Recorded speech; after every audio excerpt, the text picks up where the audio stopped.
आइए जानते हैं आज की प्रमुख अंतर्राष्ट्रीय खबरों को। उससे पहले एक नजर आज की हेडलाइंस पे। अहमदाबाद विमान हादसा, पायलट को दोष देने वाले नैरेटिव पर सुप्रीम कोर्ट सख्त। भारत अमेरिका के लिए बड़ा दिन, H-1B वीजा टैरिफ के बीच पटरी पर लौटेंगे रिश्ते। मुझे बस अमेरिका से लौटने दो, 4 देशों ने ऐसा क्या किया कि एकदम गर्म हो गए नेतन्याहू। मुनीर की सेना ने की अपने ही घर में एयर स्ट्राइक, सो रहे नागरिकों पर बरसाए बम। मक्का पर फिर कब्जे का खतरा, सऊदी अरब ने सुरक्षा के लिए पाकिस्तान को क्यों बुलाया। CPEC आखिरी मौका है, देरी बर्दाश्त नहीं, पाकिस्तान के PM शाहबाज शरीफ ने चीनी राष्ट्रपति के ड्रीम प्रोजेक्ट को लेकर दी चेतावनी। 265 किलोमीटर की रफ्तार से आ रही है तबाही, खाली हो गए गांव के गांव। जैकलीन फर्नांडिस को SC से झटका, ED मामले को ड्रॉप करने की याचिका खारिज। कांतारा की दुनिया के खोलेंगे रहस्य, ऋषभ शेट्टी ने रिलीज किया ट्रेलर। और भारत पाकिस्तान मैच के बाद इस खिलाड़ी ने किया संन्यास से वापसी का ऐलान। अहमदाबाद में हुए एयर इंडिया विमान हादसे की प्राथमिक जांच रिपोर्ट के सेलेक्टिव लीक पर सुप्रीम कोर्ट ने सोमवार को चिंता जताई है।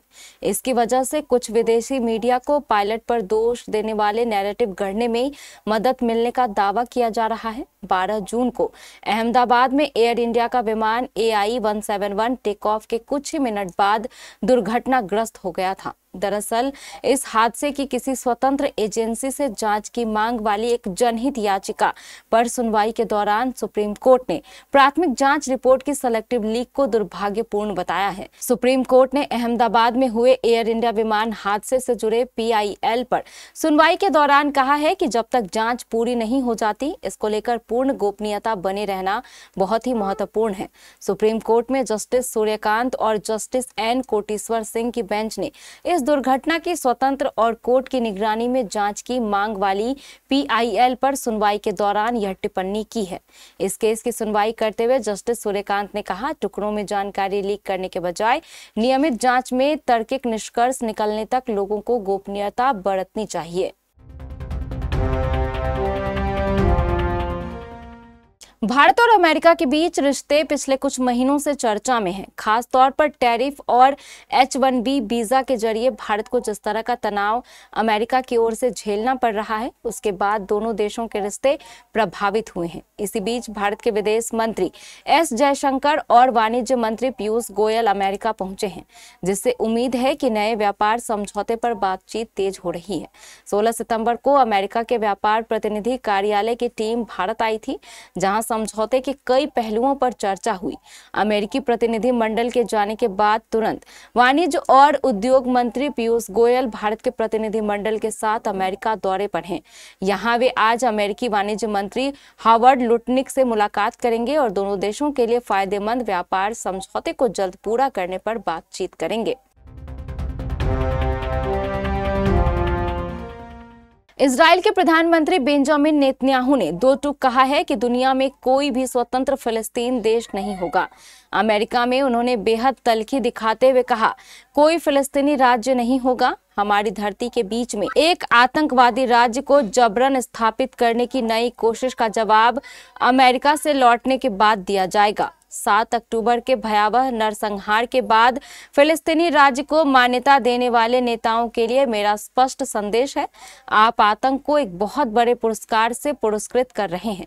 बता दें कि ब्रिटेन, कनाडा, ऑस्ट्रेलिया और पुर्तगाल ने 21 सितंबर 2025 को फिलिस्तीन को औपचारिक रूप से एक संप्रभु राष्ट्र के रूप में मान्यता दी। पाकिस्तान के खैबर पख्तूनख्वा प्रांत के खैबर जिले में पाकिस्तानी लड़ाकू विमानों ने अपने ही घर में बम गिराए। रात को सो रहे लोगों पर हुई इस बमबारी में कम से कम 24 लोगों के मारे जाने की खबर है।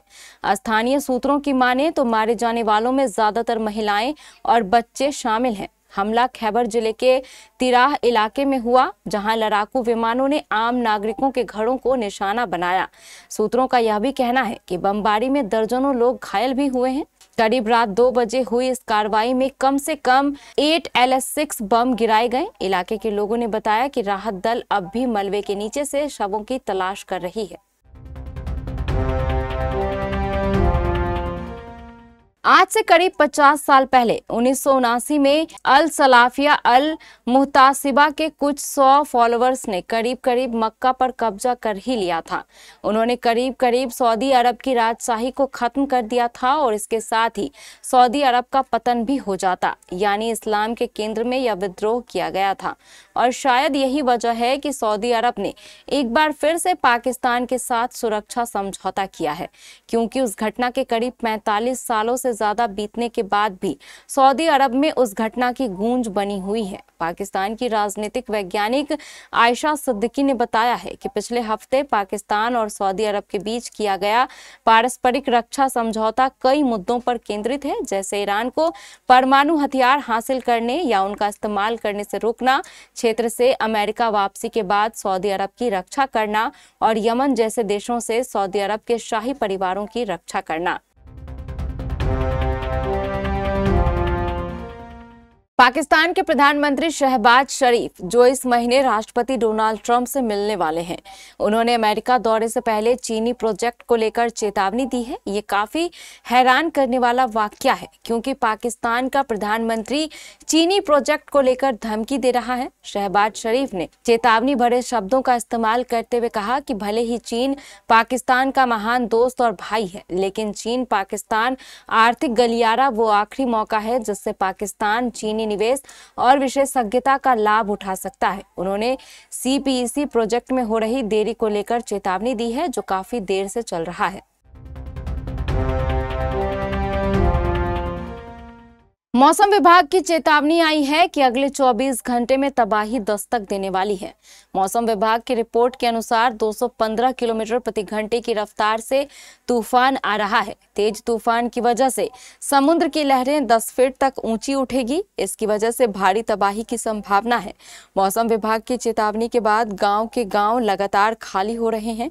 हजारों की संख्या में लोग अपना घर बार छोड़कर सुरक्षित जगह जा रहे हैं। चारों ओर हाहाकार मचा हुआ है। मौसम विभाग ने लोगों को सतर्क रहने को कहा है। दरअसल फिलीपींस में इस साल के सबसे शक्तिशाली तूफानों में से एक सुपर तूफान रगासा आ रहा है। ये तूफान दक्षिण पूर्वी चीन की ओर तेजी से बढ़ रहा है। बाढ़ और भूस्खलन का खतरे को देखते हुए सोमवार को उत्तरी फिलीपींस के गांव में हजारों लोगों को सुरक्षित जगहों पर निकाला जा रहा है। सुप्रीम कोर्ट ने सोमवार को अभिनेत्री जैकलीन फर्नांडिस की उस याचिका पर विचार करने से इनकार कर दिया, जिसमें कथित ठग सुकेश चंद्रशेखर के संबंध में प्रवर्तन निदेशालय द्वारा उनके खिलाफ दर्ज 215 करोड़ रुपए के धन शोधन मामले को रद्द करने की मांग की गई थी। जस्टिस दीपांकर दत्ता और जस्टिस AG मसीही की बेंच ने जैकलीन की याचिका खारिज कर दी, लेकिन कोर्ट ने उन्हें कार्यवाही के उचित चरण में अदालत का दरवाजा खटखटाने की आजादी दी है। जस्टिस दत्ता ने कहा कि इस लेवल पर आरोपों को सच मान लेना चाहिए। उन्होंने कहा कि हालांकि अभी तक कुछ भी साबित नहीं हुआ है, लेकिन मुकदमे से पहले आरोपों को खारिज नहीं किया जा सकता।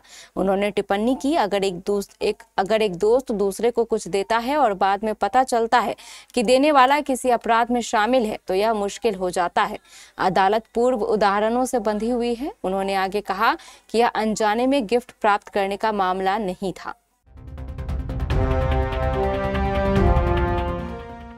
9 साल 2022 में कन्नड़ सिनेमा की तरफ से एक ऐसा सरप्राइज थिएटर्स में देखने को मिला जो आगे जाकर कई लोगों के लिए एक ना भूलने वाला एक्सपीरियंस बना।